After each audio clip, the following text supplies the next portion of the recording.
കടലിലെ അലറുന്ന തിരമാലകളോടും കടൽക്ഷോഭങ്ങളോടുമെല്ലാം പൊരുതി ജീവിതം മുന്നോട്ട് നയിക്കുന്നവരാണ് ഓരോ മത്സ്യത്തൊഴിലാളികളും. എന്നാൽ ഇന്ന് കുറച്ച് മത്സ്യത്തൊഴിലാളികളുടെ ജീവിതം ഒരു വഖഫ് എന്ന 3 അക്ഷരത്തിൽ കുടുങ്ങിക്കിടക്കുന്ന കാഴ്ചയാണ് നാം കാണുന്നത്. പ്രകൃതിക്ഷോഭങ്ങളെയും പ്രകൃതി ദുരന്തങ്ങളെല്ലാം വീറോടെ നേരിടുന്ന ഈ മത്സ്യത്തൊഴിലാളികൾക്ക് പക്ഷേ ഈ വഖഫ് എന്ന മനുഷ്യനിർമ്മിതമായ ദുരന്തത്തിൽ നിന്ന് പുറത്ത് കടക്കാനാവാതെ കുടുങ്ങിക്കിടക്കുന്ന കാഴ്ചയാണ് ഇവിടെ മുനമ്പത്ത് നാം കാണുന്നത്. ഏകദേശം 600 കുടുംബങ്ങളാണ് 117 ഏക്കർ ഭൂമിയിലായി വഖഫ് എന്ന ഒരു കിരാത നിയമം, ഭാരതത്തിൽ നിലനിൽക്കുന്ന വഖഫ് എന്ന ഈ കിരാത നിയമത്തിൽ പെട്ടുകിടക്കുന്നത്. നമ്മൾ എത്തിയിരിക്കുന്നത് ഈ മുനമ്പത്താണ്. ഇവിടെ ഒരു ക്രൈസ്തവ ദേവാലയവും അതോടൊപ്പം തന്നെ 600 കുടുംബങ്ങളും ബുദ്ധിമുട്ടുന്ന കാഴ്ചയാണ് നാം കാണുന്നത്. അവരുടെ ജീവിതത്തിൻ്റെ അവസ്ഥയിലേക്ക്, അവരുടെ കുടുംബങ്ങളിലേക്ക് നമുക്ക് നേരിട്ട് കടന്നു ചെല്ലാം.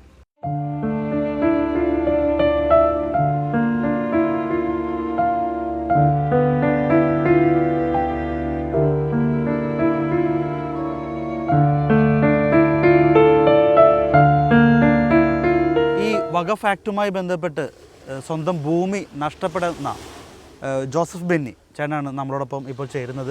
ആൾ ഈ ഒരു മുനമ്പം തീരത്തുള്ള ഈ ഒരു വഖഫ് ബോർഡിൻ്റെ ഈ ഒരു കടന്നുകയറ്റത്തിൽ ഇരയായ വ്യക്തിയാണ്. ചേട്ടാ നമസ്കാരം. നിങ്ങളുടെയൊക്കെ ഭൂമിയാണ് ഇപ്പോൾ ഒന്നും ചെയ്യാൻ പറ്റാത്ത അവസ്ഥയിലേക്കായിരിക്കുന്നത്. ശരിക്കും ഈ ഒരു വഖഫ് ആയിട്ട് ബന്ധപ്പെട്ട് ഈ മുനമ്പത്തെ ഈ ഒരു തീരപ്രദേശം മുഴുവൻ ഏകദേശം 400 ഏക്കർ എന്ന് പറയുന്നു, ഇപ്പം എത്ര ഏക്കർ എന്നറിയില്ല, ഇപ്പം ഇത്രമാത്രം ഭൂമി വഖഫ് ആണ് എന്ന് പറയുന്നതിന് പിന്നിലുള്ള ആ ഒരു ചരിത്രം ഒന്ന് പറയാം. ഞങ്ങൾ നൂറ്റാണ്ടുകളായി മാതാപിതാക്കന്മാർ ഇവിടുത്തെ സ്ഥിരമായി മത്സ്യബന്ധനം നടത്തി ജീവിച്ചിരുന്നവരാണ്. അപ്പം ഞങ്ങളുടെ ഈ സ്ഥലങ്ങളെല്ലാം മത്സ്യത്തൊഴിലാളികൾ താമസിച്ചിരുന്ന സ്ഥലങ്ങളെല്ലാം ഒഴിച്ചിട്ടതിന് ശേഷം 1902 അബ്ദുൽ സത്താർ ഹാജി മൂസ സേട്ടുവിന് തിരുവിതാംകൂർ രാജാവ് പാട്ടത്തിന് നൽകിയതാണ് 404 ഏക്കർ ഭൂമി. തുടർന്ന് 1948 അദ്ദേഹത്തിൻ്റെ പിന്തുടർച്ചാവകാശിയായ സിദ്ദിഖ് സേട്ട് എടപ്പള്ളി സബ് രജിസ്ട്രാർ ഓഫീസിൽ നിന്നും 875/1123 എന്ന നമ്പർ പ്രകാരം ആധാരം രജിസ്റ്റർ ചെയ്തെടുക്കുകയും അതിന് പട്ടയം പിടിക്കുകയും ചെയ്തു. ഈ കാലഘട്ടത്തിൽ, അതായത് 1948 ആയപ്പോൾ സീവാൾ കടൽഭിത്തി ഇല്ലാഞ്ഞതിൻ്റെ പേരിൽ കടൽ കയറി ഈ ഭൂമിയെല്ലാം, ഇവിടുത്തെ കരയെല്ലാം എടുത്ത് ഇത് 114 ഏക്കർ ഭൂമിയും 60 ഏക്കർ വെള്ളവുമായിട്ട് ചുരുങ്ങുകയാണ് ചെയ്തത്. ഈ കാലഘട്ടത്തിൽ, അതായത് 1948 തന്നെയാണ് കോഴിക്കോടുള്ള ഫറൂഖ് കോളേജിൻ്റെ ഉദ്ഘാടനവും നടക്കുന്നത്. അപ്പോൾ സിദ്ദിഖ് സേട്ടുവിൻ്റെ അടുത്ത സുഹൃത്തായിരുന്ന സീതി സാഹിബ് മുഖേനയാണ് ഫറൂഖ് കോളേജിന് ഈ ഭൂമി ദാനം ചെയ്യുന്നത്. 1950 നവംബർ മാസം 1-ാം തീയതി സിദ്ദിഖ് സേട്ടു ഫറൂഖ് കോളേജിന് ഈ ഭൂമി പൂർണ്ണ അധികാരത്തോടുകൂടി, ക്രയവിക്രയ സർവാധികാരങ്ങളോടും കൂടി ഒരു കണ്ടീഷണൽ ആധാരം രജിസ്റ്റർ ചെയ്ത് കൊടുക്കുകയാണ് ചെയ്തത്. ആ ആധാരത്തിൽ കൃത്യമായി പറയുന്നുണ്ട്, ഫറൂഖ് കോളേജ് ഇല്ലാതെ വരികയും ഈ ഭൂമി അവശേഷിക്കുകയും ചെയ്താൽ എനിക്കും എൻ്റെ അനന്തരാവകാശികൾക്കും ഈ ഭൂമി തിരിച്ചെടുക്കുന്നതിനുള്ള പൂർണ്ണമായ അധികാരവും അവകാശവും ഉണ്ടായിരിക്കും എന്ന് കൃത്യമായി ആ ആധാരത്തിൽ വ്യക്തമാക്കിയിട്ടുണ്ട്. അപ്പോൾ ഇത് പെർമനൻ്റായി ഡെഡിക്കേഷൻ ചെയ്തതല്ല, ഇത് അൺകണ്ടീഷണലായിട്ടുള്ള ഒരു ഡെഡിക്കേഷനാണ്. അതുകൊണ്ട് തന്നെ ഈ ഭൂമി വഖഫല്ല. പക്ഷേ 1954 വഖഫിൻ്റെ എഴുതപ്പെട്ട നിയമങ്ങളെല്ലാം വരുന്നത്. അതിനു മുൻപേ 1950 കൊടുത്ത ഈ ഭൂമിയിൽ ഈ ഒരു വാക്ക് എഴുതി ചേർത്തു. അതായത് ഞാൻ ക്രയവിക്രയ സർവ്വസ്വാതന്ത്ര്യത്തോടു കൂടി ഫറൂഖ് കോളേജിന് വഖഫായി ഞാൻ എഴുതുന്നു എന്നൊരു വാക്കുള്ളത് കൊണ്ട് മാത്രമാണ്, ആ വാക്കുമേ കയറി പിടിച്ചാണ് ഇപ്പോൾ ഞങ്ങളെല്ലാം ഒഴിവാക്കാനായിട്ട് പരിശ്രമിച്ചുകൊണ്ടിരിക്കുന്നത്. പക്ഷേ ഇവിടെ 1950 നവംബർ 1-ാം തീയതിക്ക് മുൻപ് സിദ്ദിഖ് സേട്ടു ഇവിടെ വരുമ്പോൾ ഏപ്രിൽ മാസത്തിലും മാർച്ച് മാസത്തിലുമായി ഇവിടെയുള്ള താമസക്കാരിൽ 14 വീട്ടുകാർക്ക്, അതായത് റോഡ് ശരിയാക്കി തരാം, നിങ്ങൾക്ക് കറണ്ട് റെഡിയാക്കി തരാം, പാലം ശരിയാക്കി തരാം, ഇങ്ങനെയൊക്കെ ചെയ്യണമെന്നുണ്ടെങ്കിൽ നിങ്ങൾ കുടിയാൻ സർട്ടിഫിക്കറ്റ് എടുക്കണമെന്നും പറഞ്ഞ് 14 പേർക്ക് പറവൂർ തഹസിൽദാരിൽ നിന്നും കുടിയാൻ സർട്ടിഫിക്കറ്റ് സംഘടിപ്പിച്ച് കൊടുക്കുകയും ചെയ്തിട്ടുണ്ട്.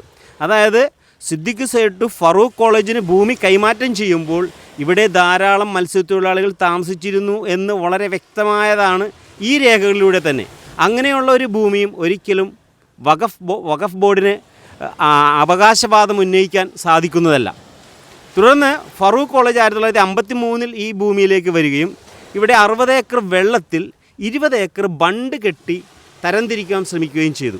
ഉടനെ ഇവിടെയുള്ള ആളുകൾ ഈ കരയിൽ നിന്നും മറുകരയിലേക്ക് പോകാൻ മാർഗമില്ലാതെ വരുന്നതിൻ്റെ പേരിൽ അവർക്കെതിരെ ശക്തമായ രീതിയിൽ സമരമുറകൾ ആവിഷ്കരിച്ചു. അവരുമായി സംഘടനത്തിലേർപ്പെട്ടു. ഇത് ഞങ്ങളുടെ ഭൂമിയാണ്, ഇവിടെ ഫറൂഖ് കോളേജിന് ഭൂമിയൊന്നുമില്ല, ഫറൂഖ് കോളേജിൻ്റെ ഭൂമി കടലെടുത്ത് പോയതാണ്, അത് പടിഞ്ഞാറാണ് എന്നും പറഞ്ഞ് തർക്കത്തിലേർപ്പെടുകയും പല സംഘടനകളുണ്ടായും ഇവിടുത്തെ ആളുകൾ ജയിൽവാസം അനുഭവിക്കുകയെല്ലാം ചെയ്തിട്ടുള്ളതാണ്. ഇങ്ങനെ നിൽക്കുന്ന സമയത്ത് 1962 ഫറൂഖ് കോളേജ് ഇവിടെയുള്ള ആളുകൾക്കെതിരെ അഡീഷണൽ ജില്ലാ കോടതിയിൽ കേസ് കൊടുത്തു.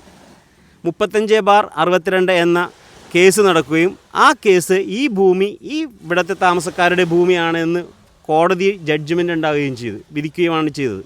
തുടർന്ന് അതിന് ശേഷം 67 53/67 എന്ന നമ്പർ പ്രകാരം ഫറൂഖ് കോളേജ് വീണ്ടും സബ് കോടതിയിൽ കേസ് കൊടുത്തു. അത് 404 ഏക്കർ ഭൂമി ഡോക്യുമെൻ്റ് പ്രകാരം ഫറൂഖ് കോളേജിൻ്റെ ആണെന്ന് കണ്ടെത്തി. തുടർന്ന് അപ്പീൽ ഞങ്ങൾ പോയി ഹൈക്കോടതി ഡിവിഷൻ ബെഞ്ച് AS 600/71 കേസ് 1975 ഇത് ഫറൂഖ് കോളേജിന് ഗിഫ്റ്റ് കിട്ടിയ ഭൂമിയാണെന്ന് കണ്ടെത്തി. അങ്ങനെയാണ് ഇതിൻ്റെ ചരിത്രം പോകുന്നത്. ഉടനെ തന്നെ അങ്ങനെ വന്നപ്പോൾ അവരിവിടെ ഈ തെങ്ങ് കയറാനൊക്കെ ശ്രമിച്ച് വന്നപ്പോൾ ഫറൂഖ് കോളേജിൻ്റെ ഭൂമിയാണെന്ന് പറഞ്ഞ് വന്നപ്പോൾ ഞങ്ങൾ ഉടനെ തന്നെ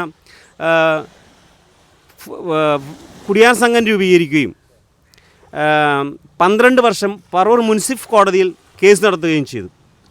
അപ്പോൾ ഞങ്ങളുടെ കേസ് നടത്തിയിരുന്ന ഉഷാ സുകുമാരനും സുകുമാരൻ വക്കീലും ജഡ്ജിയായിട്ട് പ്രൊമോഷൻ കിട്ടിയതിൻ്റെ പേരിലും അദ്ദേഹത്തിൻ്റെയൊക്കെ ശക്തമായ ഇടപെടലുകൾ നിമിത്തം ഫറൂഖ് കോളേജിന് പണം ആവശ്യമായി വന്നതുകൊണ്ടും അവർക്ക് അവിടെ ഭൂമി മേടിക്കാനുള്ള സംവിധാനം അവിടെ കിട്ടിയതിൻ്റെ പേരിലും ഞങ്ങളുടെ കയ്യിൽ നിന്നും ഏറ്റവും വില കൊടുത്ത് ആധാരം ഞങ്ങൾ രജിസ്റ്റർ ചെയ്ത് അവരെ ഫറൂഖ് കോളേജ് ഈ ഭൂമി മേടിക്കുകയാണ് ചെയ്തത്.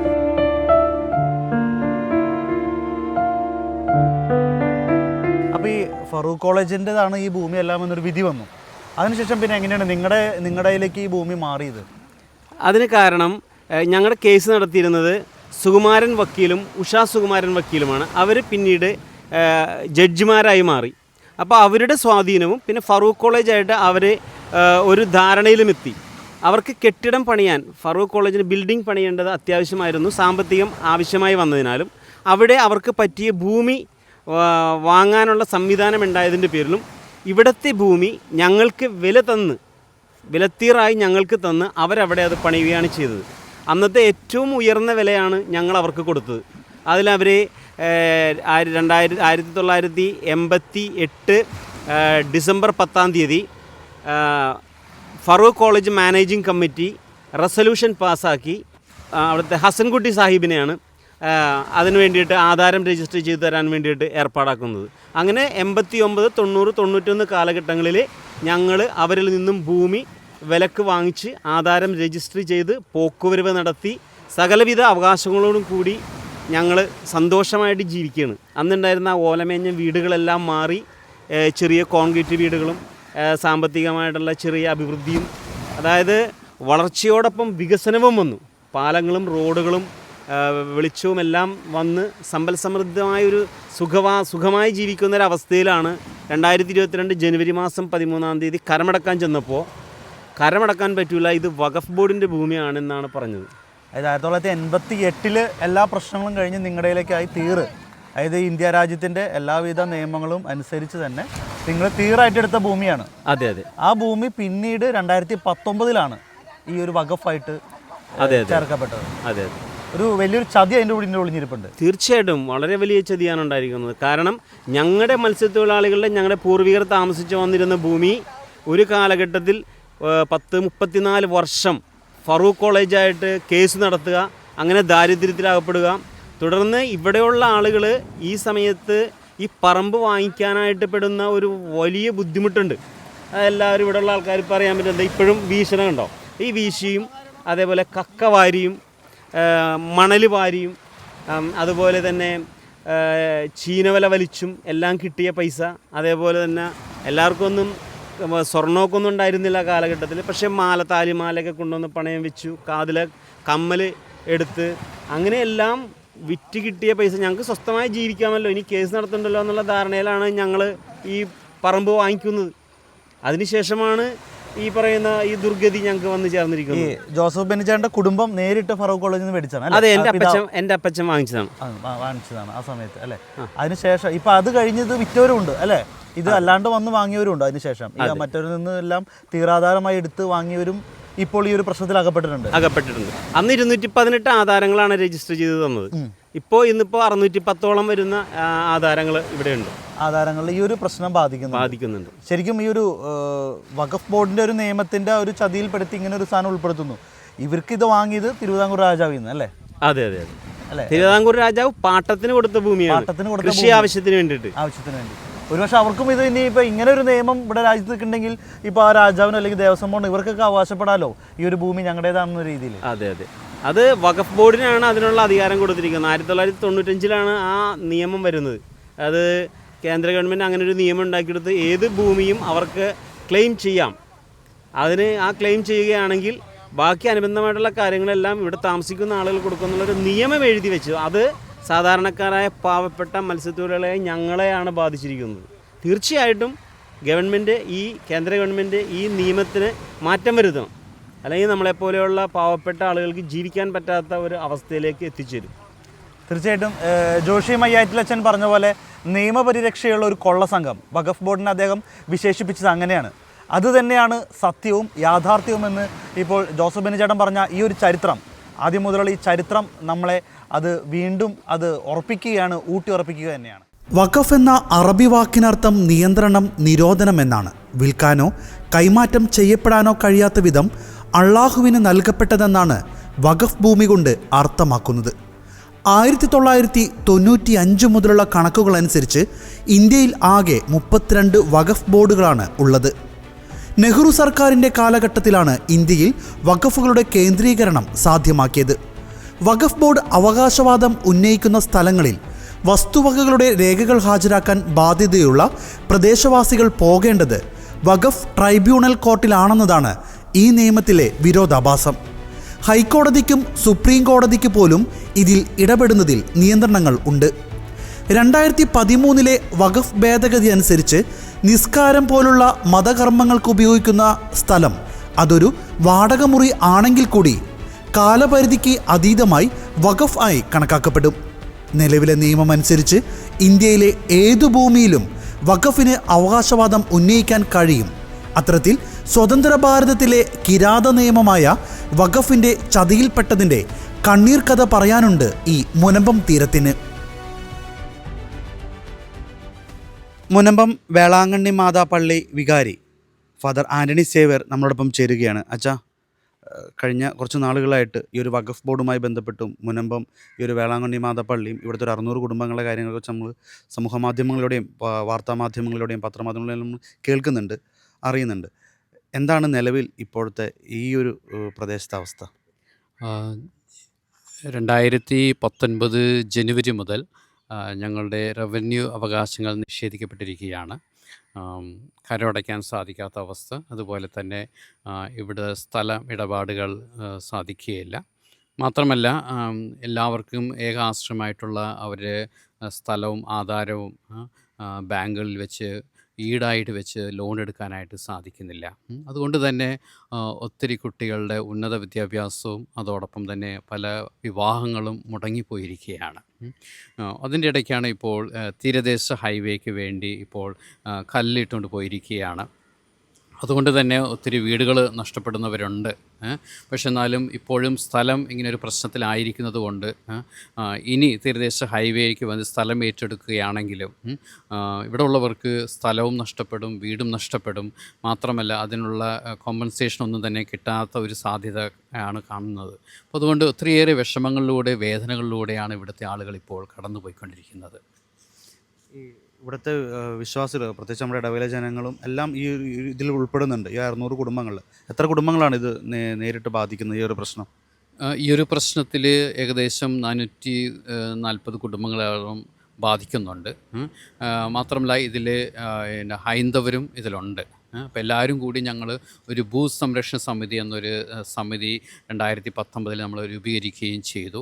അന്ന് മുതൽ ഇതിനു വേണ്ടി ഞങ്ങൾ പല രീതികളിൽ മീറ്റിങ്ങുകൾ കൂടുകയും രാഷ്ട്രീയ നേതാക്കളെ ചെന്ന് കാണുകയും അതോടൊപ്പം തന്നെ കോടതിയിൽ ഇപ്പോൾ 6 കേസുകളുണ്ട്, അതെല്ലാം നടത്തിക്കൊണ്ട് മുന്നോട്ട് പോവുകയാണ്. ഈ ഒരു അവസ്ഥയിൽ ഇപ്പോഴാണ് ഞങ്ങൾക്ക് കൂടുതൽ എല്ലാവരുടെയും സപ്പോർട്ടൊക്കെ വന്നിരിക്കുന്നത്. അതിലൊത്തിരി സന്തോഷമുണ്ട്. എന്നാലും ഞങ്ങൾ ഇനിയും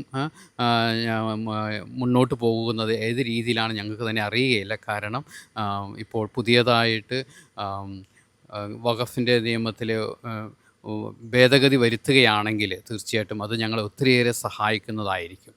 അപ്പോൾ അതിൽ പ്രതീക്ഷിച്ചുകൊണ്ടാണ് ഞങ്ങളിപ്പോൾ മുന്നോട്ട് പോയിക്കൊണ്ടിരിക്കുന്നത്. അതോടൊപ്പം തന്നെ ഈ ഒരു ദേവാലയം ഈ ഒരു ഭീഷണി തന്നെ നിൽക്കുകയല്ലേ? ഈ ഒരു ദേവാലയം ഈ ഒരു പ്രശ്നത്തിൽ തന്നെ നിൽക്കുകയാണ്. കാരണം ഈ ഇവിടെയുള്ള സ്ഥലങ്ങളെല്ലാം ആ പ്രശ്നം നേരിടുന്നത് കൊണ്ട് തീർച്ചയായിട്ടും ദേവാലയം അതിൽ ഉൾപ്പെട്ടിരിക്കുകയാണ്. ദേവാലയം മാത്രമല്ല, ഇതിൻ്റെ ഇവിടെ ഒരു കോൺവെൻറ്റും ഉണ്ട്, അവർ നടത്തുന്ന ചെറിയൊരു കിൻഡർ ഗാർഡൻ സ്കൂളുമുണ്ട്. ഇതെല്ലാം ഈ പ്രശ്നത്തിൽ ആയിരിക്കുകയാണ്. ഇത് നിയമപരമായിട്ട് ഇതോടുകൂടി നിയമമാണ് ഈ വഖഫ് എന്ന് പറയുന്നത്. നിയമപരമായിട്ട് ഇപ്പോൾ പ്രത്യേകിച്ചൊന്നും ചെയ്യാൻ സാധിക്കുന്നില്ല. ഇപ്പോൾ ഹൈക്കോടതിയിലോ ഇപ്പോൾ ഈ വഖഫ് ട്രൈബ്യൂണലിനെ നമുക്ക് ചോദ്യം ചെയ്യാനായിട്ട് സാധിക്കാത്ത നിലയിലാണ് നമ്മുടെ ഇന്ത്യയുടെ ഇപ്പോൾ ഭരണഘടനയിൽ ഉള്ളത്. അപ്പോൾ ഇതിനെ വേറെ ഏത് രീതിയിലാണ് ഇതിനെ മുന്നോട്ട് കൊണ്ടുപോകാൻ ഉദ്ദേശിക്കുന്നത് നിയമപരമായി? ഈ കഴിഞ്ഞ മാസം ഞങ്ങൾ ചില അഡ്വക്കേറ്റ്സിനെ കണ്ട് സംസാരിച്ചപ്പോൾ അവർ പറഞ്ഞത് ഇതാണ്: ഈ പുതിയ നിയമത്തിൽ ഭേദഗതി വരികയാണെങ്കിൽ തീർച്ചയായിട്ടും ഈ കേസുകളൊക്കെ ഇല്ലാതാകും. കാരണം പുതിയ നിയമ ഭേദഗതിയിൽ ഒത്തിരി ഗൈഡ് ലൈൻസ് അവർ കൊടുത്തിട്ടുണ്ട്. ഇനി പുതിയൊരു വഖഫിൻ്റെ സ്ഥലം എന്ന് ക്ലെയിം ചെയ്യുകയാണെങ്കിൽ ഏത് രീതിയിലൊക്കെ ഉള്ള നീക്കങ്ങളാണ് അവർ ചെയ്യേണ്ടതെന്നും അതിനുള്ള ഒത്തിരി ഗൈഡ് ലൈൻസ് കൊടുത്തിരിക്കുന്നത് കൊണ്ട് ഇതെല്ലാം മുൻ പ്രാബല്യത്തിൽ വരികയാണെങ്കിൽ തീർച്ചയായിട്ടും ഞങ്ങളെ ഏറെ സഹായിക്കുന്നതായിരിക്കും. ഈ കേസുകളൊന്നും ഇല്ലാതാവുകയും ചെയ്യും, ഈ സ്ഥലം ഞങ്ങൾക്ക് തന്നെ സ്വന്തമാവുകയും ചെയ്യും. രാഷ്ട്രീയക്കാരുടെ ജനപ്രതിനിധികളുടെ സപ്പോർട്ട് എത്രത്തോളം ഉണ്ട് ഈ വിഷയത്തിൽ? ജനപ്രതിനിധികളുടെ സപ്പോർട്ട് ഇലക്ഷൻ്റെ സമയത്ത് എല്ലാ നേതാക്കളും ഇവിടെ വന്നിരുന്നു. അവരെല്ലാവരും തന്നെ സപ്പോർട്ട് ചെയ്തിട്ടുണ്ട്. ഇനിയും ഞങ്ങൾ അവരെ സപ്പോർട്ട് ഇനിയും കൂടുതൽ ആവശ്യപ്പെട്ടുകൊണ്ടിരിക്കുകയാണ്. അവരെല്ലാവരും ചെയ്യാമെന്ന് പറയുന്നുമുണ്ട്. ഇപ്പോൾ കോൺഗ്രസ്സാണ് അല്ലെങ്കിൽ ഇന്ത്യ മുന്നണിയാണ് ഇതിനെ ലോക്സഭയിൽ എതിർത്തത്. ഈ ഒരു വഖഫിൻ്റെ നിയമ ഭേദഗതിയെ ഒരുപാട് എതിർത്തു. അപ്പോൾ ഇവിടുത്തെ എം.പിയും ഹൈബീഡനാണ്, അദ്ദേഹം കോൺഗ്രസ്സുകാരനാണ്. അദ്ദേഹം എന്താണ് ഈ വിഷയത്തിൽ പറയുന്നത്? അദ്ദേഹം ഇപ്പോൾ ഞങ്ങൾ ബിഷപ്പിനോട് ചെന്ന് സംസാരിക്കുകയും ബിഷപ്പ് നേരിട്ട് ഹൈബീഡൻ സാറെ വിളിച്ച് സംസാരിക്കുകയും ചെയ്തു. ഹൈബീഡൻ സാറിൻ്റെ സപ്പോർട്ട് ഉണ്ടാകുമെന്നാണ് പറഞ്ഞിരിക്കുന്നത്. ഇപ്പോൾ നമ്മൾ ഒരുമിച്ച് രൂപതയും അതോടൊപ്പം തന്നെ മറ്റ് ക്രൈസ്തവ സമൂഹങ്ങളെല്ലാവരും തന്നെ എല്ലാ സംഘടനകളും ഒരുമിച്ച് മുന്നോട്ട് പോകാനുള്ളൊരു ചിന്തയോടുകൂടിയാണ് ഇപ്പോൾ ഒരുമിച്ച് കൂട്ടായ്മയിൽ മുന്നോട്ട് പോയിക്കൊണ്ടിരിക്കുന്നത്. ഒരു ഇടവക വികാരി എന്ന നിലയ്ക്ക് ഇവിടുത്തെ ഇടവക ജനങ്ങളുടെ സങ്കടവും വേദനയിലൊക്കെ പങ്കുചേരേണ്ടതാണ്. അപ്പോൾ ഈ ഒരു ദുഃഖത്തിൽ വിശ്വാസികൾ എങ്ങനെയാണ് അച്ഛൻ്റെ അടുത്തേക്ക് വരുന്നതും പറയുന്നത്? അവരുടെ ഒത്തിരി നിരാശരായിക്കൊണ്ടിരിക്കുകയാണ്. കാരണം നമുക്ക് 2019 മുതൽ പല രീതികൾ ഞങ്ങൾ മുന്നോട്ട് പോയിട്ടും ഒരു അന്ത്യം വരാത്തൊരവസ്ഥയിലാണ്. നമുക്കറിയാം, കോടതികളിലെ കേസുകളാണെങ്കിൽ ഒത്തിരി വർഷങ്ങളോളം നീണ്ടുപോകും. അതേസമയത്ത് അവരുടെ ഭാവി നഷ്ടപ്പെട്ടുകൊണ്ടിരിക്കുകയാണ്. കാരണം പ്രത്യേകിച്ച് മക്കൾ ഉന്നത വിദ്യാഭ്യാസത്തിന് പോകാൻ സാധിക്കാത്ത അവസ്ഥകൾ, അവർക്ക് കഴിവുകളുണ്ടെങ്കിൽ പോലും അവർക്കും പഠിക്കാൻ സാധിക്കാത്ത അവസ്ഥകൾ, അവരുടെ നിസ്സഹായ അവസ്ഥകൾ എപ്പോഴും വന്ന് പങ്കുവെക്കാറുണ്ട്. അവരുടെ ആശ്രയം എന്ന് പറയുന്നത് അവരുള്ള സ്ഥലവും വീടും ഒക്കെയാണ്.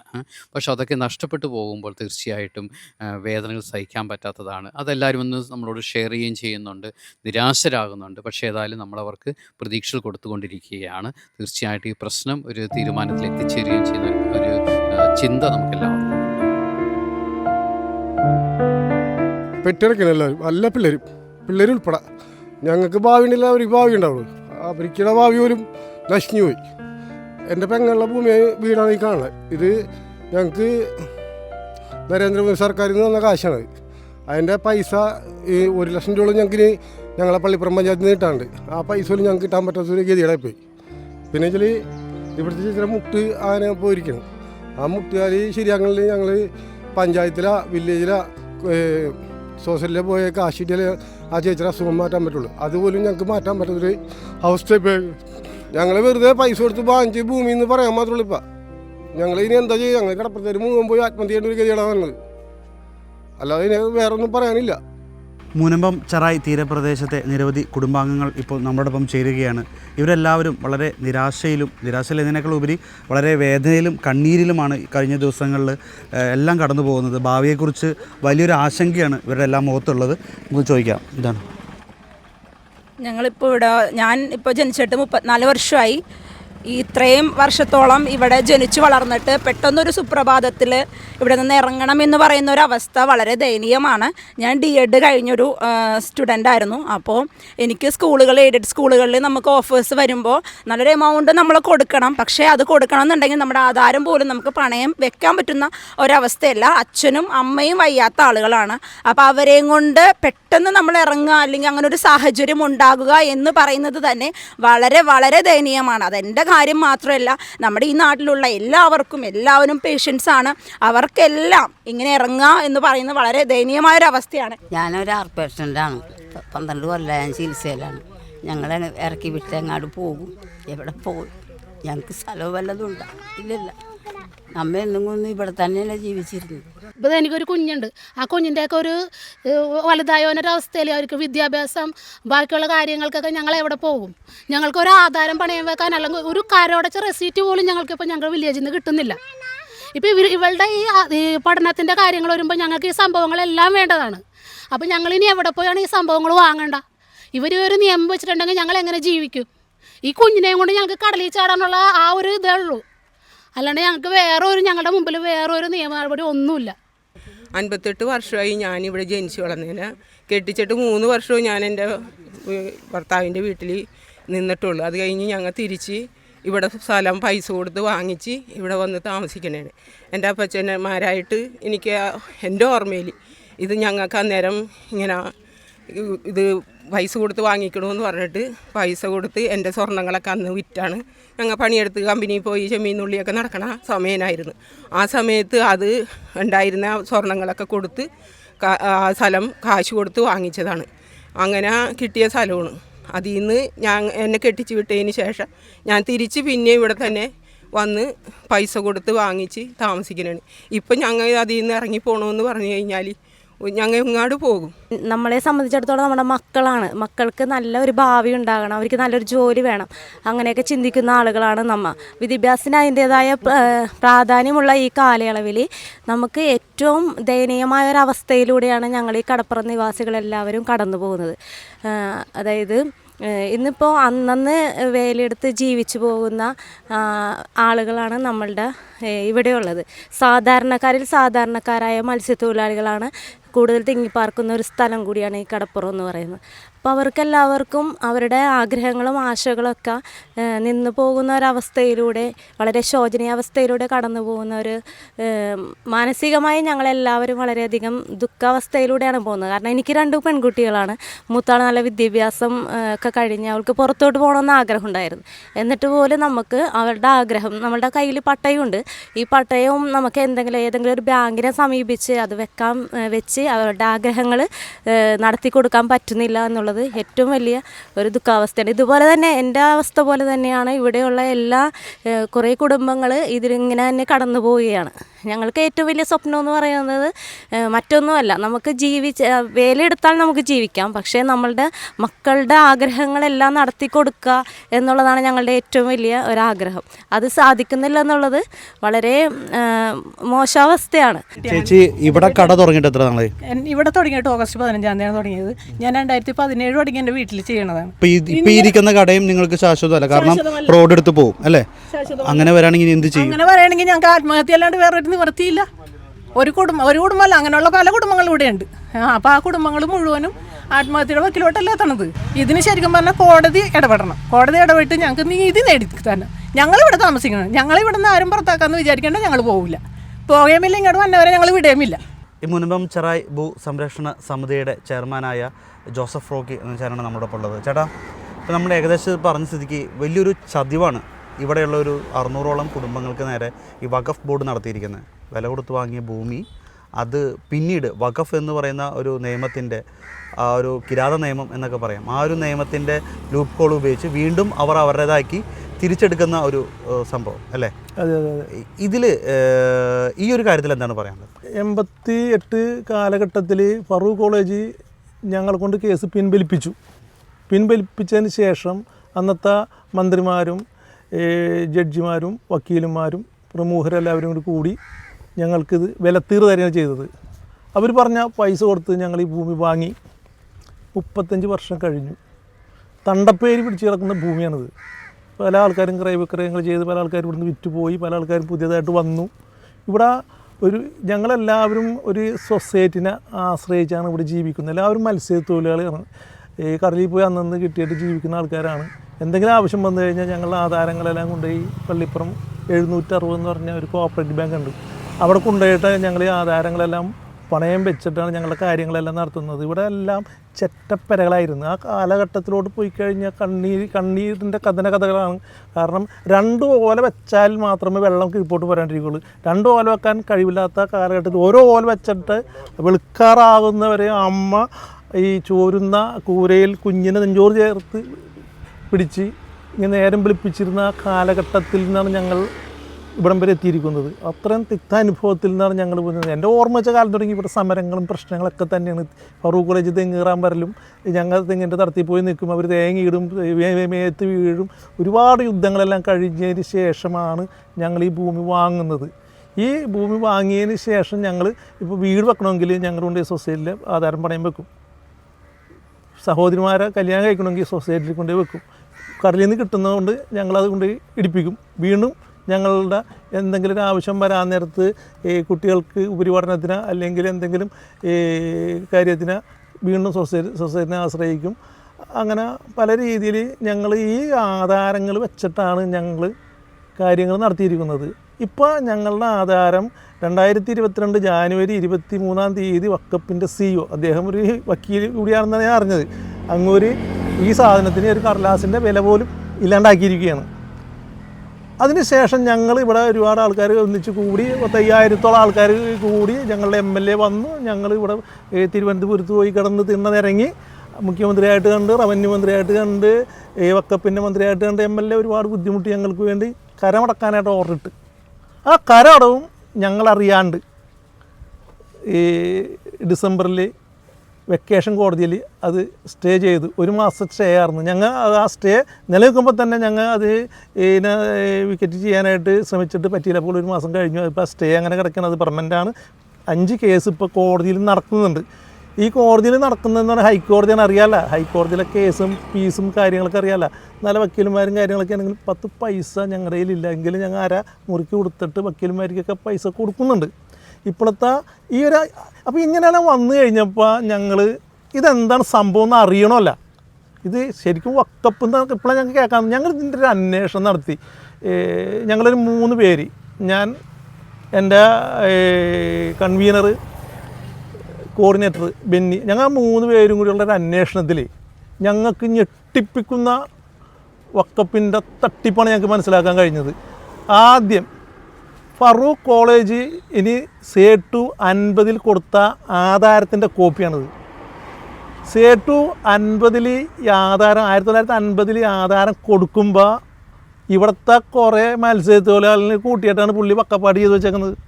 ഇവിടെ ഒരുപാട് ആൾക്കാർ താമസിക്കുന്നുണ്ട്, മനസ്സിലായില്ലേ? ഒരുപാട് ആൾക്കാർ ഇവിടെ താമസിക്കുന്ന സമയത്ത് അവരാരും അറിയാണ്ട് പുള്ളി വക്കപ്പ് എന്നും പറഞ്ഞ് 3 അക്ഷരം ഇതിനകത്തുണ്ട്. അതിന് ശേഷം ഇതിനകത്ത് തന്നെ പറയുന്നത് ഞാൻ വായിച്ച് കേൾപ്പിച്ചു തരാം. പുള്ളി സർവ്വവിധ ക്രയവിക്രയ സ്വാതന്ത്ര്യത്തിലാണ് ഈ ഭൂമി ഫറൂഖ് കോളേജിൻ്റെ ആവശ്യത്തിനും സർവ്വവിധ ക്രയവിക്രയത്തോടു കൂടിയാണ് ഫറൂഖ് കോളേജിന് ഭൂമി കൊടുത്തിരിക്കുന്നത്. അവരുടെ വിദ്യാഭ്യാസ ആവശ്യങ്ങൾക്ക് ഈ ഭൂമി ഉപയോഗിക്കാം. ഏതെങ്കിലും കാലത്ത് ഫറൂഖ് കോളേജ് ഇല്ലാണ്ട് വരികയാണെങ്കിൽ, ഫറൂഖ് കോളേജ് ഇല്ലാണ്ട് വരികയും ഈ ഭൂമി അവശേഷിക്കുകയും ചെയ്താൽ എൻ്റെ അനന്തരാവകാശികളിലോട്ട് ഈ ഭൂമി തിരിച്ചു വരണം. വേണ്ട, ഏതെങ്കിലും കാലത്ത് ഈ കോളേജ് നടത്തിപ്പില്ലാതെ വരികയും ഇതിൽപ്പെട്ട വസ്തുവകകൾ ശേഷിക്കുകയും ചെയ്യുന്ന ആയാൽ പട്ടികവകകൾ മടക്കിയെടുക്കുവാൻ എനിക്കും എൻ്റെ പിന്തുടർച്ചക്കാർക്കും അവകാശമുണ്ട്. കണ്ടോ, ഇത് തിരിച്ചെടുക്കാനുള്ള ഒരു ക്ലോസ് കൂടിയാണ് സേട്ടു ഇതിനകത്ത് ചെയ്തു വെച്ചിരിക്കുന്നത്. ഇത് എങ്ങനെയൊക്കെ പോകും? ഞങ്ങൾ ഇത് സുപ്രീം കോടതി വക്കീലന്മാരായിട്ട് വരെ ഇരുന്നുള്ള ചർച്ചയിലാണ്. ഞങ്ങൾ വയറ് മുറുക്കി കൊടുക്കുന്നില്ല, 10 പൈസ ഉണ്ടായിട്ടുള്ള നടന്നൊക്കെയാണ് ഞങ്ങൾ പോയി അപ്പോഴാണ് പറയുന്നത് ഇത് വക്കഭൂമി അല്ല. അതിനുശേഷം ഒരാൾക്കും ഇത് വക്കപ്പാക്കാൻ പറ്റാത്ത 75 ഹൈക്കോടതി വിധിയുണ്ട്. 2 ജഡ്ജിമാർ കൂടി വിധിച്ച അതിൻ്റെ ജഡ്ജിമെൻ്റ് 75 ജഡ്ജിമെൻ്റാണിത്. ഇത് ഫറൂഖ് കോളേജിന് ഗിഫ്റ്റ് കിട്ടിയ ഭൂമിയാണെന്ന്, ഫറൂഖ് കോളേജിന് ഗിഫ്റ്റ് കിട്ടിയ ഭൂമിയാണെന്നുള്ളതിൻ്റെ ജഡ്ജിമെൻ്റാണിത്. ഈ ജഡ്ജ്മെൻറ്റിനെ ഇതുവരെ ആരും ചലഞ്ച് ചെയ്തിട്ടില്ല. ഈ ജഡ്ജ്മെൻറ്റ് അന്തരീക്ഷത്തിൽ ഇങ്ങനെ നിലനിൽക്കും, ജീവിച്ചിരിക്കുന്നു ഇപ്പോഴും ഈ ജഡ്ജ്മെൻറ്റ്. ഈ ജഡ്ജ്മെൻറ്റ് ഉള്ളപ്പോഴാണ് ഇത് വക്കപ്പ് എന്നും പറഞ്ഞ് തട്ടിപ്പ് സംഘം ഇത് പിടിച്ചെടുത്തിരിക്കുന്നത്. എന്തിനാണ് ഈ പിച്ചപാത്രത്തിൽ ഇവർ കൈയിട്ട് വാരുന്നത്? ഞങ്ങൾ ആരോടും ഒന്നിനും വന്നില്ലല്ല. ഞങ്ങൾ ഒരു മുതലാളിമാർക്കാർക്കറിയാൻ പോലെ ഒന്നിനും പോലെ ഇവിടുത്തെ മത്സ്യത്തൊഴിലാളിക്ക് കുറേ അന്തസ്സുണ്ട്. ഉപ്പുവെള്ളത്തിൽ ജീവിക്കുന്ന ആൾക്കാരാണ്. കടലിൽ ഞങ്ങൾ പോകുന്നത് ഞങ്ങൾക്ക് ഒരു കുടുംബം വേണം. ഈ ഓലപ്പരയും കാര്യങ്ങളൊക്കെ ആയിരുന്നു. കടലിൽ കിടന്ന് കഷ്ടപ്പെട്ട് എൻ്റെ പൊന്നു മക്കളെ കടലിൽ കിടന്ന് കഷ്ടപ്പെട്ട് ഒരു മത്സ്യത്തൊഴിലാളികളുടെ ആജീവൻ അവൻ്റെ ആയുസ്സിൽ ഒരു വീടിൻ്റെ പണി തീർക്കാൻ പറ്റില്ല. മിക്ക വീടുകൾ നിങ്ങൾ നോക്കി നോക്കുക, 3/4 ഭാവമൊക്കെ ആയിട്ടുണ്ടാവും. അതും ലോണായിരിക്കുള്ളൂ. പിന്നെ അവരുടെ മക്കൾ വലുതാകുമ്പോഴാണ് അതൊന്ന് തേച്ച് വൃത്തിയാക്കുന്നത്. ആ വീടിൻ്റെ കോടാലിക്കല്ലേ ഇവർ കത്തിവെച്ചിരിക്കുന്നത്? ഇത് മനസ്സാക്ഷിയുള്ള ആരെങ്കിലും ചെയ്യുന്ന കാര്യമാണ്? ഇതെന്താണ് ഈ പറയുന്നത്? വക്കപ്പാണെന്ന് മനസ്സിൽ തോന്നിക്കഴിഞ്ഞാൽ ആ ഭൂമി ഇങ്ങനെ കണ്ടുകെട്ടാ. ഇതെവിടെ നടക്കുന്നത്? ഞങ്ങൾക്കൊരു നോട്ടീസ് പോലും തന്നില്ല. ഇത് അന്വേഷിച്ച് കഴിഞ്ഞപ്പോഴാണ് അറിയണം. നോട്ടീസൊന്നും തരണ്ട, വക്കപ്പാണെന്ന് പറഞ്ഞു കഴിഞ്ഞാൽ എടുക്കുക. ഇത് എവിടെ നടക്കും? ഇത് കാട്ടു നിയമം. ഞങ്ങൾ ഇതിൽ നിന്ന് രക്ഷിക്കാനായിട്ട് ഇവിടുത്തെ ഗവൺമെൻറ്റിന് പറ്റും. ഒരു മുതൽ അറിയാണ്ട് ഒരാളെടുത്തു. ഇപ്പം ഞാൻ പറയുന്നത് വക്കപ്പിന് അറിയാൻ പാടില്ലാണ്ട് പറ്റിപ്പോയി. തിരിച്ച് വെക്കാൻ ഇവിടെ ഗവൺമെൻറ്റില്ലേ, അവരെ കൊണ്ട് തിരിച്ച് വെപ്പിക്കണ്ടേ? അതല്ലേ ചെയ്യേണ്ടത്? അതിനല്ലേ ഗവൺമെൻറ് ഉള്ളത്. ഞങ്ങൾ ഈ ഒരു വിഷയം ഇപ്പോൾ നമ്മൾ കേന്ദ്ര സർക്കാർ ഈ ഒരു വഖഫ് നിയമത്തിൽ ഭേദഗതി കൊണ്ടുവന്നു. ഇപ്പോൾ കഴിഞ്ഞ ദിവസങ്ങളെല്ലാം നമ്മൾ അതുമായി ബന്ധപ്പെട്ട ചർച്ചകളെല്ലാം കണ്ടതാണ്. ഇതിൽ പ്രതിപക്ഷം വളരെയധികം എതിർത്തു. അതായത് ന്യൂനപക്ഷങ്ങൾക്കെതിരെയുള്ളൊരു കടന്നുകയറ്റം എന്ന രീതിയിലേക്കാണ് ഈ ഒരു വഖഫിൽ ഈ ഒരു അമെൻമെൻറ്റ് കൊണ്ടുവരുന്നതിനെ എതിർത്തത്. ഈ ഒരു സമയത്തിൽ ഇപ്പോൾ നമ്മുടെ ഇവിടുത്തെ MP ആണെങ്കിൽ കോൺഗ്രസിൻ്റെ MP ആണ് ഹൈബീഡൻ, നിങ്ങളുടെ MLA കമ്മ്യൂണിസ്റ്റിൻ്റെ ആണ്. അപ്പോൾ ഈ ഒരു രീതി ഇവരെല്ലാം ഉൾപ്പെടുന്നതാണ് ഈ ഒരു ഇന്ത്യ മുന്നണി എന്ന് പറയുന്നത്. ഈ ഇന്ത്യ മുന്നണി പോലും ഈ ഒരു വിഷയത്തിൽ, അതായത് ഇവിടെ നിങ്ങൾ പാവപ്പെട്ട ഒരു ന്യൂനപക്ഷമുണ്ട്, ആ ന്യൂനപക്ഷത്തിൻ്റെ അവകാശങ്ങൾ നിങ്ങളുടെ ഇതാണ് ഒരു ദാക്ഷിണ്യമില്ലാതെ കട്ടെടുത്തു എന്ന് തന്നെ പറയാം, അല്ലെങ്കിൽ ചതിച്ച്. അപ്പം ഇതിനെങ്ങനെയാണ് ഇവർക്ക് ഇത്രമാത്രം എതിർക്കാൻ സാധിക്കുന്നത്? അതെ, ഞങ്ങൾ മനസ്സിലാക്കുന്നത് വോട്ട് ബാങ്കിങ് ആണ്. കാരണം ഇവിടെ ഞങ്ങൾ നിസ്സാര ആൾക്കാരല്ലേ, ഞങ്ങൾക്ക് വേണ്ടി സംസാരിച്ചാൽ എന്ത് കിട്ടാനാണ്? ഞങ്ങൾക്ക് വേണ്ടി സംസാരിച്ചാൽ ഒന്നും കിട്ടാനില്ല. 7,000 വോട്ട് അല്ലെങ്കിൽ 8,000 വോട്ട് ഇവിടെ ഉണ്ടാവും, ഇത്രയല്ലേ കിട്ടുള്ളൂ. അപ്പം മറ്റുള്ള വ്യക്തിനെ സഹായിക്കാൻ വേണ്ടി വലിയ ഒരു തിന്മക്ക് കൂട്ടുവെക്കണം ആരായാലും. ഞാൻ പേരൊന്നും പറയണില്ല, പക്ഷെ അവർക്കെല്ലാം മനസ്സിലായി ഞങ്ങൾ പറഞ്ഞത് തെറ്റായിപ്പോയി. ഇപ്പോൾ പ്രായത്തിലുണ്ട്, തെറ്റ് തിരുത്തിക്കൊണ്ടിരിക്കുകയാണ്. ഇനി ആ തെറ്റ് ആവർത്തിക്കില്ല എന്ന് ഈ പറഞ്ഞ ആൾക്കാർ പല സ്ഥലത്തുമൊക്കെ പറഞ്ഞിട്ടുണ്ട്. അവർക്കൊക്കെ ഞങ്ങളോട് സ്നേഹമുള്ള ആൾക്കാരൊക്കെ തന്നെയാണ്. ഇനി എന്നും ഞങ്ങളുടെ കൂടെ ഉണ്ടാവും എന്നൊക്കെ അവർ വീണ്ടും ഞങ്ങളോട് പറയുന്നുണ്ട്. എങ്കിലും ഇന്ത്യ മുന്നണി എന്ന് പറയാൻ നേരത്തെ ആ മുന്നണിയുടെ ഭാഗമായിട്ട് അവരവിടെ സംസാരിച്ചു. പക്ഷേ ആ സംസാരിക്കുന്ന കൂട്ടത്തിൽ കൂടി ഞങ്ങളുടെയും കൂടി കാര്യം പറയാമായിരുന്നു. ഇപ്പോൾ ഈ വരാൻ പോകുന്ന ബില്ല് ഗവൺമെൻറ്റിൽ ആ വരുന്ന സംഭവം എല്ലാ ജനങ്ങൾക്കും, അത് മുസ്ലിം ആകട്ടെ ക്രിസ്ത്യാനിസ് ആകട്ടെ എല്ലാവർക്കും ബാധകമാണത്. നാളെ ഈ ഓടിച്ചെന്നിട്ട് അത് വക്കപ്പിൻ്റെ ആണെന്ന് പറഞ്ഞ് പിടിച്ചെടുക്കാൻ പറ്റാത്തൊരു ബില്ല് വരുന്നതിന് എല്ലാവരും സ്വാഗതം ചെയ്യുന്നു. അത് ഇന്ത്യ രാജ്യത്തെ ആവശ്യമാണ്, ഈ രാജ്യത്തിൻ്റെ ആവശ്യമാണ്, രാജ്യത്തിൻ്റെ നിലനിൽപ്പാണ്. ഇത് കൊള്ളന് പറഞ്ഞുകൊണ്ടിരിക്കുന്നത്. ഇത് മാറണം. സത്യത്തിൽ ഇപ്പോൾ BJP കൊണ്ടുവന്ന അല്ലെങ്കിൽ കേന്ദ്ര സർക്കാർ കൊണ്ടുവന്നിരിക്കുന്ന ഈ ഒരു അമെൻമെൻറ്റ് അത് പാസ്സാവുകയാണെങ്കിൽ നിങ്ങളുടെ ഈ ഒരു ബുദ്ധിമുട്ട് മാറും. ഈ 600 കുടുംബങ്ങൾക്കും, അതായത് ആ ഒരു ബിൽ പാസ്സാവുകയാണെങ്കിൽ മാറുമോ? ആ ബില്ലിൽ ഞങ്ങൾക്ക് അനുയോജ്യമായ നിയമനിർമ്മാണം നടന്നാൽ ഞങ്ങളുടെ പ്രശ്നം പകുതി മാറും. കാരണം പിടിച്ചെടുത്ത് നമുക്ക് തിരിച്ചു തരേണ്ടി വരുമല്ലോ. ഓക്കെ, ഞങ്ങളോട് ചോദിക്കാണ്ട് ഞങ്ങൾക്കൊരു നോട്ടീസ് തരാണ്ട്, ഈ ആൾക്കാർക്ക് ആൾക്കൊരു നോട്ടീസ് തരാണ്ട് ഭൂമി പിടിച്ചെടുത്ത അത് തിരിച്ചു തരേണ്ടി വരും. പിന്നെ വക്കപ്പാണോ ഇല്ല എന്നുള്ളത് അത് ഗവൺമെൻറ് തീരുമാനിക്കും, കലക്ടർ തീരുമാനിക്കും. അങ്ങനെയാണ് മനസ്സിലാക്കുന്നത്. എന്തായാലും 1988 അല്ലേ, ആ സമയത്ത് നിങ്ങൾക്ക് ഇത് വിധേയം നിങ്ങൾ പൈസ കൊടുത്ത് വാങ്ങിയ ഭൂമികളാണുണ്ട് അല്ലേ. അതിനുശേഷം 2022-19 പിന്നീട് ഈ ഒരു വഖഫ് എന്ന് പറയുന്ന ഒരു ഇതിൽ ഈ ഒരു കേസിൽ 2019 വഖഫ് ഇത് എഴുതിയെടുക്കുന്നത്. അന്ന് ഞങ്ങൾ അറിഞ്ഞില്ല, ഞങ്ങളാരും അറിഞ്ഞിട്ടേ ഇല്ല. ഇത് വളരെ രഹസ്യമായ ഒരു അജണ്ടയായിരുന്നു. അത് രഹസ്യത്തിൽ കൂടി എല്ലാം ചെയ്ത്, എന്നാലും ഇത് പരസ്യപ്പെടുത്തണമല്ല. കൊച്ചി തഹസിൽദാർക്ക് 2022 ജാനുവരി 13 CEO കൊടുത്ത നോട്ടീസാണ് ഞങ്ങൾ അറിയുന്നത്. പക്ഷേ 2019 ഇത് അവരുടെ ആസ്തിയിലോട്ട് എഴുതിയെടുത്തു. ഈ വക്കപ്പല്ലാത്ത ഭൂമി 75-ലെ ജഡ്ജിമെൻ്റ് ഒന്നും ഇവർ കണ്ടിട്ടില്ല, അവരറിഞ്ഞിട്ടില്ല. അറിഞ്ഞാൽ അവർ ചെയ്യില്ലായിരിക്കും, അവരറിഞ്ഞിട്ടില്ല. എനിക്ക് തോന്നുന്നു വഖഫ് എന്ന് പറയുന്ന ഇന്ത്യയിൽ നിലനിൽക്കുന്ന നിയമം അങ്ങനെ തന്നെയാണ്.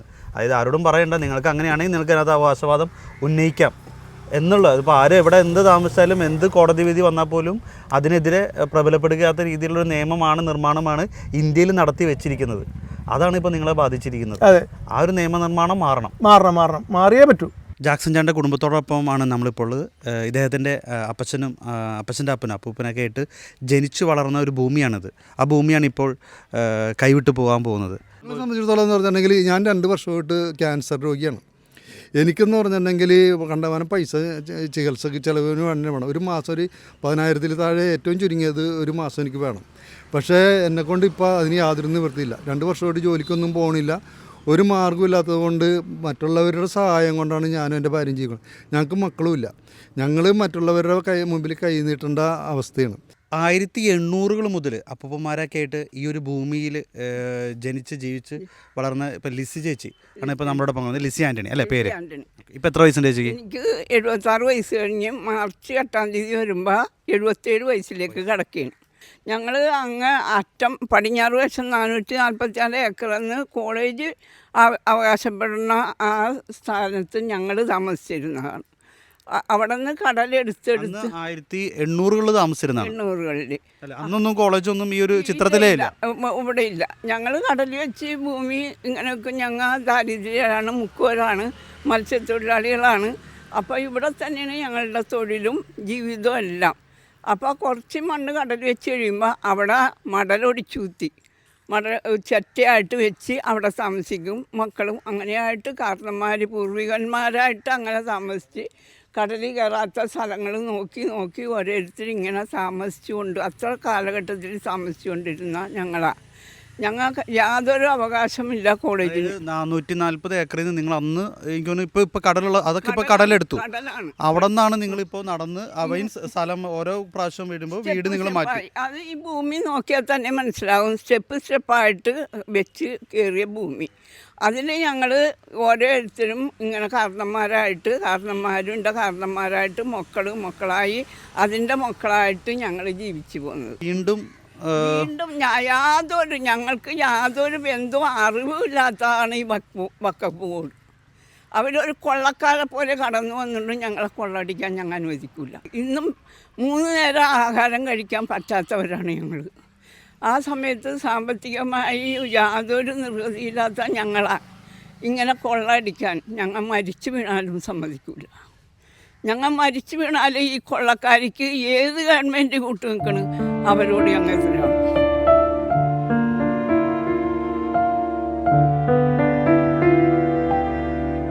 ജീവിതത്തിൻ്റെ രണ്ടറ്റവും കൂട്ടിമുട്ടിക്കാൻ കഷ്ടപ്പെടുന്ന ഈ പാവപ്പെട്ട ജനതയുടെ മേൽ ഒരു ഇടിത്തീ പോലെയാണ് ഇന്ന് വഖഫ് വന്നു നിൽക്കുന്നത്. തങ്ങളുടെ കുട്ടികളുടെ വിദ്യാഭ്യാസ കാര്യങ്ങളായിക്കോട്ടെ, ചികിത്സാ കാര്യങ്ങളായിക്കോട്ടെ, വിവാഹമായിക്കോട്ടെ, ഇതൊന്നും ഇനി ഈ ഒരു 600ഓളം കുടുംബങ്ങൾക്ക് സാധ്യമാകാത്ത അവസ്ഥയിൽ നരകയാതന അനുഭവിക്കുകയാണ് ഈ പാവപ്പെട്ട കുടുംബങ്ങൾ. ആ ഒരു കാഴ്ചയാണ് നമ്മൾ കണ്ടത്. ഇതെന്തൊരു നിയമമാണ് ലോകത്തിലെ ഏറ്റവും വലിയ ജനാധിപത്യ രാഷ്ട്രമായ നമ്മുടെ ഈ ഭാരതത്തിൽ നടക്കുന്നത്? കൊടികുത്തിയ മുസ്ലിം രാഷ്ട്രങ്ങളിലൊന്നും ഇല്ലാത്ത ഈ ഒരു വഖഫ് നിയമം എങ്ങനെ നമ്മുടെ ഇന്ത്യൻ ഭരണഘടനയിൽ വന്നുകൂടി? ഇന്ന് മുനമ്പം തീരപ്രദേശത്തെ പാവപ്പെട്ട ജനങ്ങളാണ് ഈ ദുരിതത്തിന് ഇരയായതെങ്കിൽ നാളെ കേരളം മുഴുവൻ, ഭാരതം മുഴുവൻ ഈ വഖഫ് എന്ന ഈ മഹാദുരന്തത്തിന് ഇരയാകേണ്ടി വരും. അതുകൊണ്ട് നമ്മുടെ ഭരണാധികാരികൾ, ജനപ്രതിനിധികൾ കണ്ണു തുറക്കട്ടെ എന്ന് നമുക്ക് പ്രാർത്ഥിക്കാം.